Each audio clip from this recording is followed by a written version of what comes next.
పుత్రగణపతి వ్రతకథ ప్రారంభ.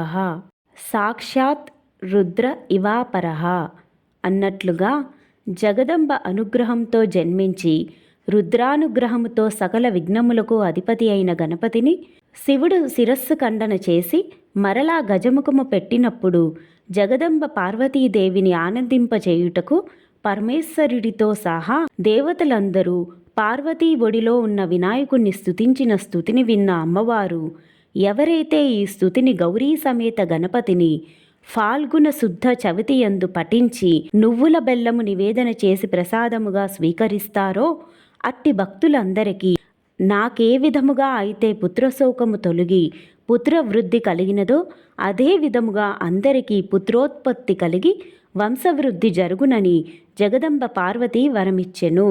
అట్టి జగదంబ సమేత పుత్రగణపతి అనుగ్రహము పొందుటకు ఈ పుత్రగణపతి వ్రతము చేయుట వలన వంశదోషములు తొలగి శక్తియుక్తులు కలిగి పుత్రులు జన్మించునని వరాహ పురాణ వచనము. మొదట ఈ వ్రతముతో డుండీరాజు అను కాశీరాజు పుత్రగణపతిని ఆరాధించి సత్ఫలితములు పొందెను. అత్యంత అద్భుతమైన ఈ వ్రతము ఫాల్గుణ శుద్ధ చవితి రోజున చేసిన విశేషమైన ఫలితములు పొందెదరు.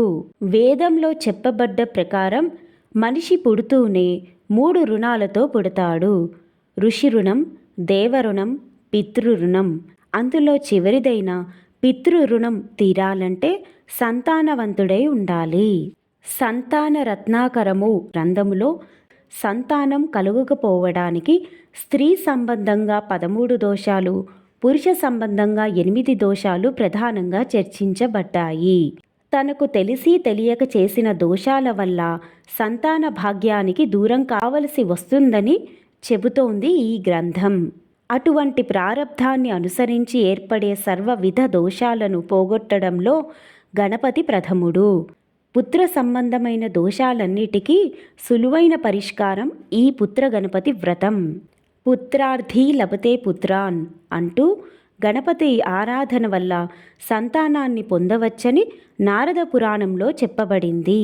ఫాల్గుణ శుద్ధ చవితి నాడు ఉదయాన్నే తలంటు స్నానము చేసి వ్రతానికి కావలసిన దూర్వాలు, గన్నేరు పువ్వులు, ఉండ్రాళ్ళు, అరటిపళ్ళు తదితరాలను వ్రతానికి ముందుగానే సిద్ధంగా ఉంచుకోవాలి.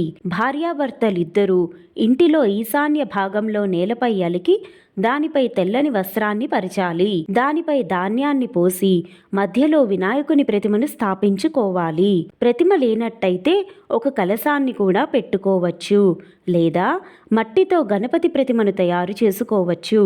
దీపారాధన చేసిన అనంతరము సంకల్పం చెప్పుకొని పూజ ప్రారంభించాలి. విఘ్నేశ్వరుడిని ఓం గణ్ గణపతియే నమః అంటూ ఉపచారాలను సమర్పించాలి.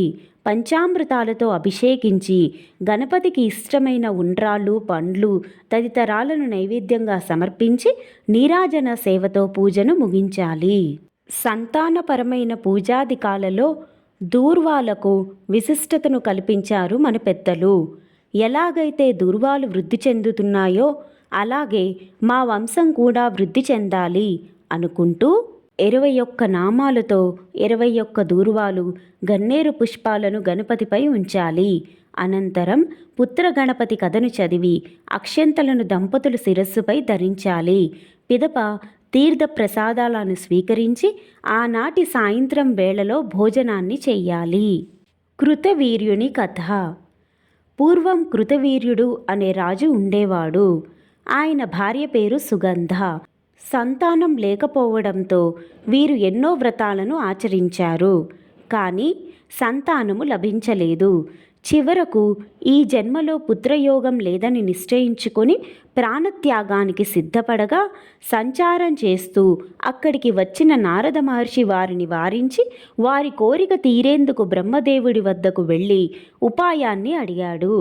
అప్పుడు బ్రహ్మదేవుడు కృతవీర్యుని పూర్వజన్మ వృత్తాంతాన్ని తెలియజేశాడు.